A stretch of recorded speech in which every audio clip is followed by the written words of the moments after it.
Now, portable DVD players are one gadget we've never looked at on the Gadget Show. And to be perfectly honest, I've never had much time for them. I usually have my laptop with me, and if I want to watch a DVD on the move, I use that. But many people love portable DVD players. And on closer inspection, I can see why. They're smaller and lighter than a laptop. They're a great distraction for the kids, and they're much easier to use in the car or to connect to a TV. So, having embraced the concept of portable DVD playing, I set out to find the best one on the market.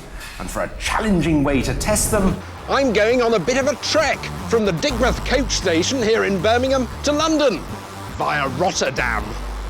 I'm about to embark on the first leg of the journey, a 5-hour coach trip from Birmingham to Hull.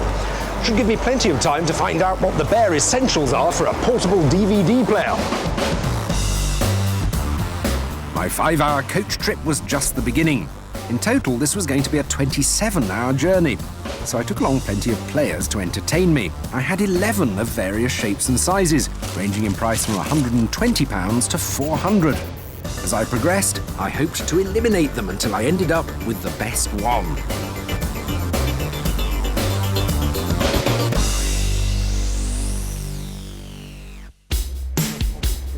Big or small? That's the question. To find out, I decided to ask my fellow passengers what they thought. They were a perfect cross-section of British society, and quite frankly were glad of the distraction. I like this one. I think that's smaller, compacter, good picture. Nice big screen, yep. With just one exception, all the people I spoke to wanted their portable DVD players to be, well, portable. And that meant they had to be compact. Basically, the smaller the better. We found on our bus journey that large screens aren't necessarily an advantage. When it comes to portable DVD players, the more compact, the better. So anything with an 11 or 12-inch screen is definitely too big. Even something with a 9 or 10-inch screen is too large.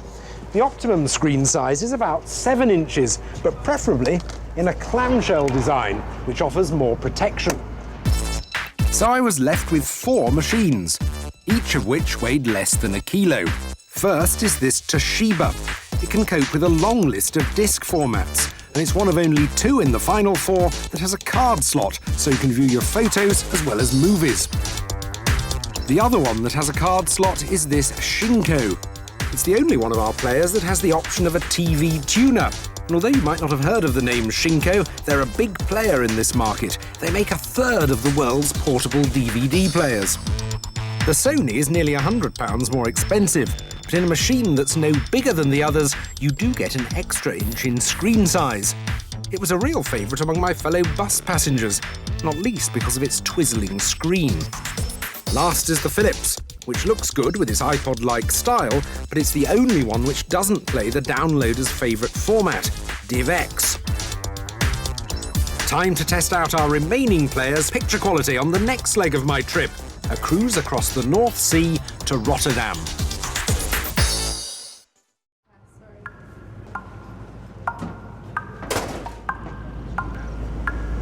I'm going to put the same DVD into each player and see which one produces the best picture quality. The Philips immediately stood out. It has richly saturated colours, and there's plenty of contrast, which looks good when you're on the move. But I was undecided about the others. I'm unhappy with the Toshiba's backlight, which seems to be very sort of creamy, which I don't like that.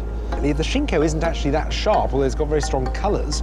And the Sony sort of has very dingy shadows that I'm not sure I could live with.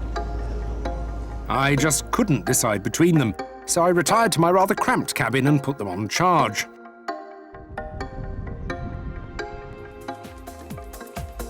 After a rough night's sleep, as we sailed into Rotterdam, I emerged onto the deck for another viewing.